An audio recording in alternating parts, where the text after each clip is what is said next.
Kita kasih pengantar dulu ya. Assalamualaikum warahmatullahi wabarakatuh. Waalaikumsalam warahmatullahi wabarakatuh. Kalau dalam kesempatan ini kita akan rehan ya, presentasi tentang teori kepala batu ya. Dulu yang dikerjakan Ahmad Husaini ya. Oke ya, saya ingin menyampaikan dulu ya, yang seperti yang sudah saya sampaikan kemarin, apa hubungan antara teori dan fakta ya. Pertama, teori, hubungan fakta dan teori ya, divisualisasikan sebagai berikut. Pertama, teori memprediksi fakta ya. Teori itu memprediksi fakta. Misalnya penyingkatan fakta-fakta yang dilakukan oleh teori akan menghasilkan uniformitas dari pengamatan-pengamatan. Dengan adanya uniformitas, keseragaman, ya, kemiripan, maka dapat dibuat prediksi ramalan terhadap fakta-fakta yang akan datang. Dengan kata lain, bahwa sebuah fakta baru akan lahir berdasarkan pengamatan fenomena sekarang di saat ini. Makanya memang seharusnya sebuah teori itu mampu ya memprediksi fakta itu. Nanti coba misalnya kayak teori jarum suntik ya. Ada namanya teori kepala batu. Ada itu nanti kan lebih kepada sifat posisi media massa, posisi aktor ya, dan sebagainya itu ya, itu nanti yang perlu kita ini kan. Ya saya belum belum saya tampilkan. Oke. Nanti coba kita ini kan. Yang kedua ya, nanti artinya fakta yang kompleks itu akan bisa dijelaskan ya oleh sebuah teori dengan sederhana ya. Makanya bisa menyederhanakan suatu fakta yang kompleks ya. Atau yang di sini konteksnya adalah teori memprediksi fakta ya. Ya. Misalnya ketika ada fenomena begini, nanti kira-kira ke depan kayak apa ya. Oh misalnya ada banyaknya fenomena korupsi, ada banyaknya fenomena kemiskinan, dan sebagainya. Oh, mungkin ada teori tertentu yang kemudian menjelaskan bahwa ini akan sebagai tanda-tanda rapuhnya suatu negara. Itu misalnya, itu yang kita sebut sebagai apa namanya, teori mampu memprediksi fakta. Yang kedua, teori itu memperkecil jangkauan. Fungsi utama dari itu adalah memberikan batasan terhadap ilmu dengan cara memperkecil jangkauan dari fakta yang sedang dipelajari. Dalam dunia empirik banyak fenomena yang dapat dijadikan bahan pencermatan untuk memperdalam, menajami tertentu diperlukan batasan sehingga teori berperan membatasi dalam lingkungan. Artinya gini, teori fakta itu kan begitu kompleks. Begitu bisa melibatkan aspek ekonomi, aspek politik, aspek ini, komunikasi bisa banyak faktor yang masuk di situ. Makanya nanti dengan teori itu ya itu akan membatasi ya apa yang bisa kita lihat dan ada yang apa yang tidak bisa kita lihat. Nanti kita konfirmasi dengan presentasi antum tadi. Kemudian yang ketiga namanya teori bisa meringkas fakta. Teori melakukan perannya meringkas hasil penelitian melalui sebuah teori, generalisasi terhadap hasil penelitian mudah dilakukan. Teori dengan mudah memberikan kemampuan dalam memadu generalisasi, bahkan teori mampu meringkas hubungan antar generalisasi. Artinya memang begitu. Artinya ya tadi fakta yang begitu kompleks itu dikonstruksikan dalam bentuk yang sederhana. Itu nanti fungsinya. Nanti coba kita kasih masing-masing ya di teori itu.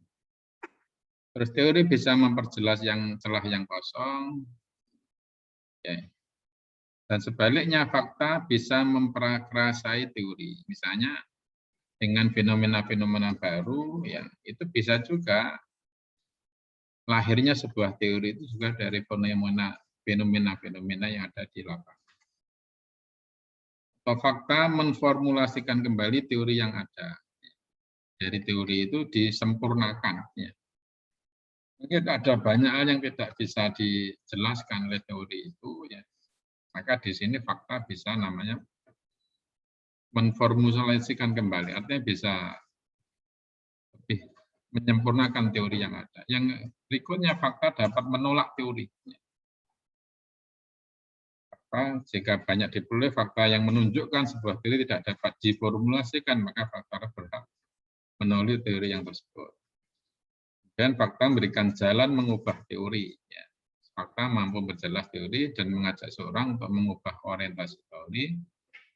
Dengan hadirnya orientasi baru dan teori akan berkonsep logis pada penemuan fakta-fakta baru. Artinya memang teori itu tidak bisa dilepaskan antara fakta sosialnya. Silakan, Raihan. Ini sebagai pengantar saja.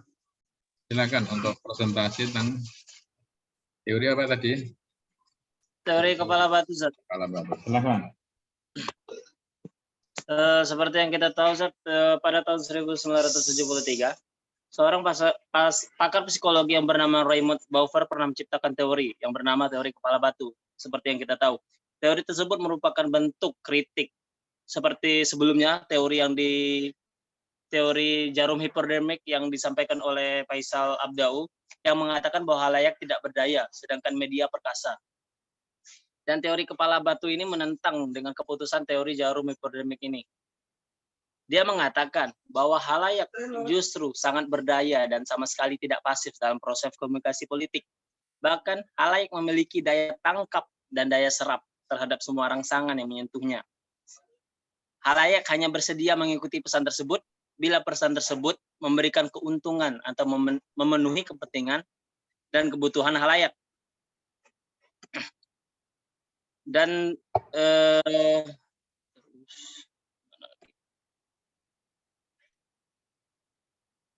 apa dalam kehidupan masyarakat teori halayak sangat diperlukan atau teori halayak sangat diperlukan oleh manusia karena untuk mengetahui informasi yang mereka butuhkan. Teori ini juga sudah dibedakan menurut kegunaan dan kebutuhan mereka karena setiap individu memiliki keinginan yang berbeda. Jadi mereka lebih selektif untuk memilih komunikasi media massa. Dengan demikian, setiap individu pasti akan menyaring, menyeleksi, mengolah secara internal semua pesan yang berada di luar dirinya.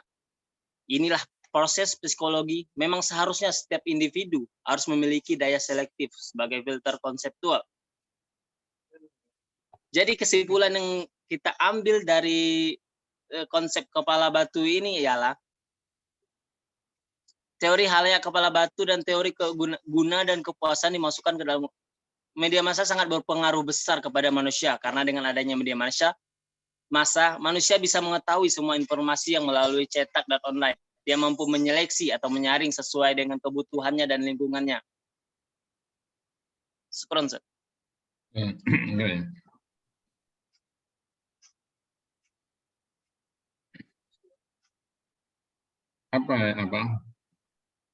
Bagaimana Anda melihat ya fenomena komunikasi politik dengan pendekatan teori komunikasi batu, apa namanya, dengan teori apa kepala batu itu gimana? Menjelaskan. Deskripsinya kayak apa? Ya, silakan.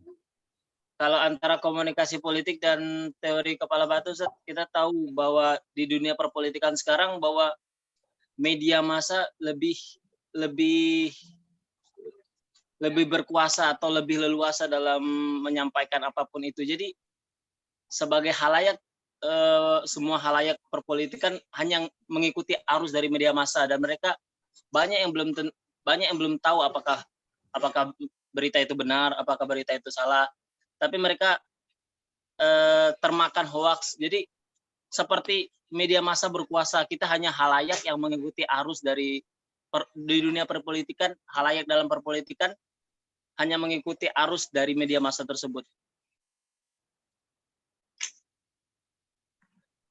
Ada yang bisa membantu? Harazan? Mungkin Said Harazan bisa membantu. Silakan. Harazan atau Faisal Abdau atau Fawas? Fawas.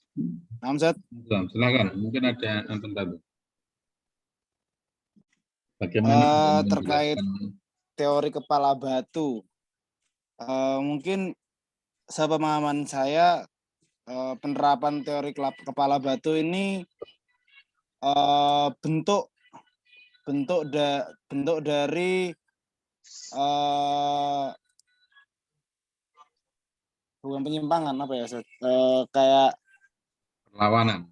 bentuk timbal balik dari teori jarum suntik yang mana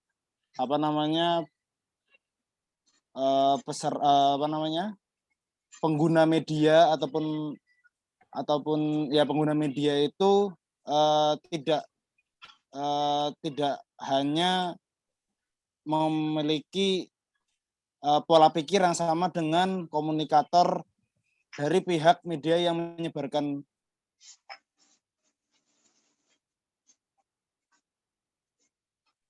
Terus ya.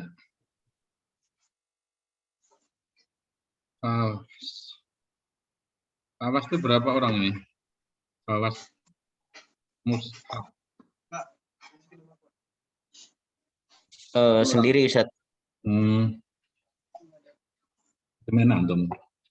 Bagaimana Anda menjelaskan teori jarum suntik sama teori kepala batu? Menurut saya kalau dua teori ini merupakan dua teori yang Itu tadi berlawanan ya, Ustaz. timbal balik dari adanya teori jarum suntik tadi ya. Kan kalau di Beda teori loh ya, jarum timbal suntik, balik itu dengan antitesis itu beda. Coba silakan, Fawas.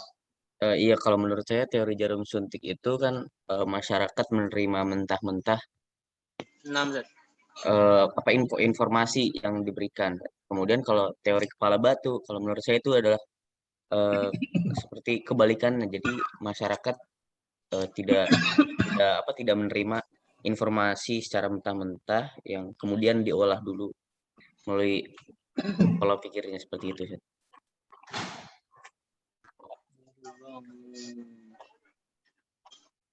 Mungkin masih ada yang punya pendapat. Faisal mungkin ada pendapat.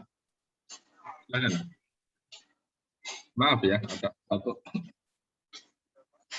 Faisal Abdau, mungkin antum ada pendapat. Saya bicara. Antum ada pendapat Faisal Abdau? Sama seperti Pak Wasat. Oh, sama Pak. Ini ya. Kalau yang menarik itu kan di sini ya, kalau antum menangkap itu. Kita masih bicara substansinya aja. Teori kepala batu tersebut merupakan bentuk kritik. Kritik itu bukan timbal balik, bukan. Lebih cocok sebagai bentuk antitesis. Atau yang saya sebut lebih keren lagi sebagai bentuk perlawanan. Teori kepala batu itu termasuk bentuk perlawanan dari teori jarum suntik. Jarum hipodermik kan?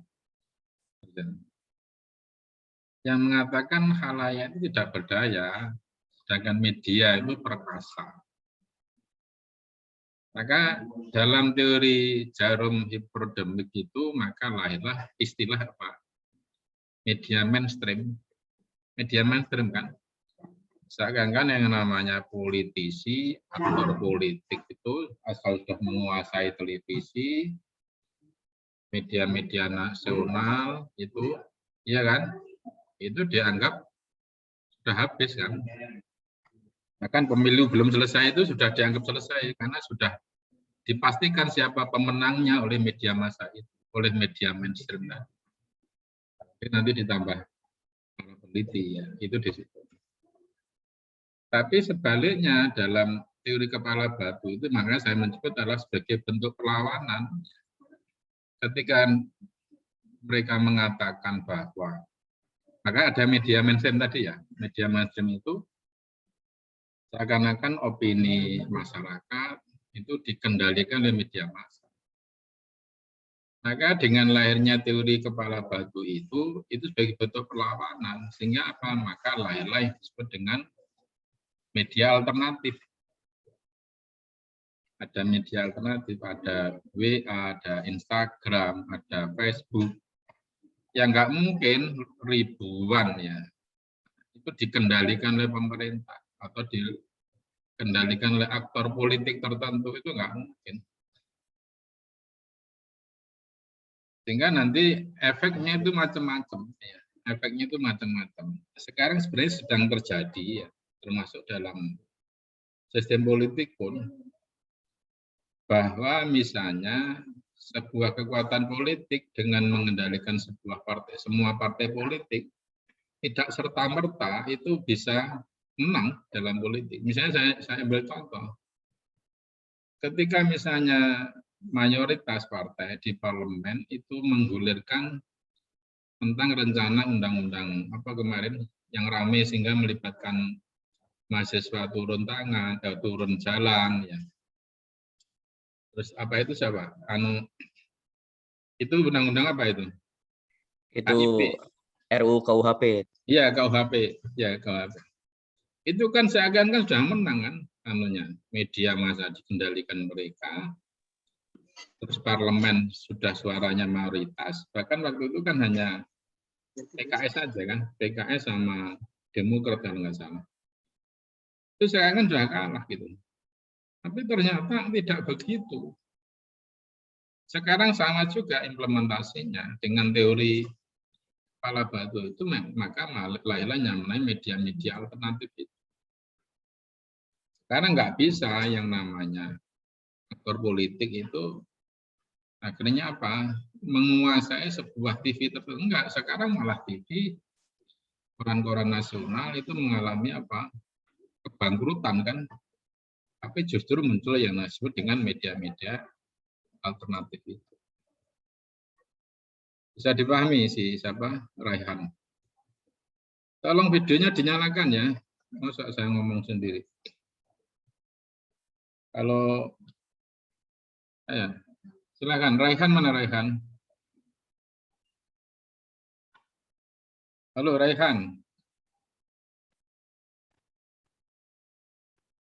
Hilang Raihan. Ada yang disampaikan? Jangan lari, Rek. Diskusi kok terus sembunyi itu gimana? Bisa dipahami nggak tadi? Arahnya ke itu. Terusannya nanti. Bisa, Zat. Tolong antum perkaya ya tadi baik Faisal terus Al-Bahr yang sudah presentasi kemarin itu diperkaya, diperdalam dengan referensi ya. Nggak ada referensinya itu dari mana? Ngarang. Raihan. Atau ngarang nggak Raihan? Lihat di teori halayak kepala batu, Set.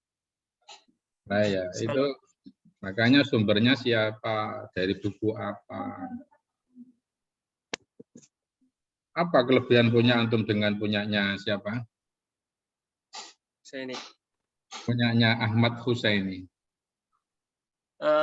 Mungkin perbedaannya Zat, kalau Ahmad Husaini kan lebih ke lihat dari mungkin lebih terlihat seperti kesimpulan Zat. Jadi saya hanya menjelaskan sedikit, menambahkan sedikit. Salah. Sudah tak ulang-ulang loh ya. Kesamaannya sebenarnya harus sama. Pemahaman tentang teori batu itu antara antum dengan Husaini Zat. Husaini itu harus sama ketika orang mendengarkan. Syukur lebih jelas. Umpama nanti perbedaannya lebih jelas, lebih terang, lebih itu loh yang saya mau. Nah, perbedaannya di mana? Pertama dari segi sumbernya. Sumbernya itu lebih meyakinkan. Saya pengen itu antum miliki karena antum sudah punya modal awal yang sudah dikasihkan oleh Husaini tadi. Kalau dulu sebentar, kalau nggak ada, diadakan referensinya itu. Kalau dulu sekedar misalnya ngambil dari Wikimedia, antum ambil dari sebuah sumber yang bisa dipertanggungjawabkan. Penulisnya jelas, bukunya jelas. Itu namanya, itulah yang saya maksud perbedaannya itu dari sisi itu. Jangan diulang-ulang lagi ya. Oh, di situ aspek sejarah, enggak begitu. Yang kedua misalnya lebih kaya referensinya. Kalau punyanya Husain itu referensinya hanya 1, 2, punya antum 5. Itu kan beda. Sisi itu loh yang saya maksud. Antum sudah mulai berpikir ke sana. Misalnya kalau perspektifnya dari kesimpulan dan enggak, sebenarnya nanti kesimpulannya juga sama. Itu ya. Tapi tolong tadi dipahami ya. Coba nanti diperkaya, supaya nanti dibuat semacam narasinya ya kayak apa ya. Petikan poinnya ya. Coba antum buat narasinya. Termasuk tugas-tugas sebelumnya ya. Tolong dinarasikan, dibuat semacam sebuah makalah ya. Diperkuat dengan sumber-sumbernya. Yang terpenting di samping antum memahami sisi teorinya, terus bagaimana antum membaca fenomena komunikasi politik di Indonesia itu dengan menggunakan teori tadi. Itu yang penting. Kemampuan antum menggunakan. Itu ya. Baik, Ustaz. Itu ada yang ingin ditanyakan dari Raihan? Ada yang untuk menanyakan nggak terkait dengan tadi? Cukup ya.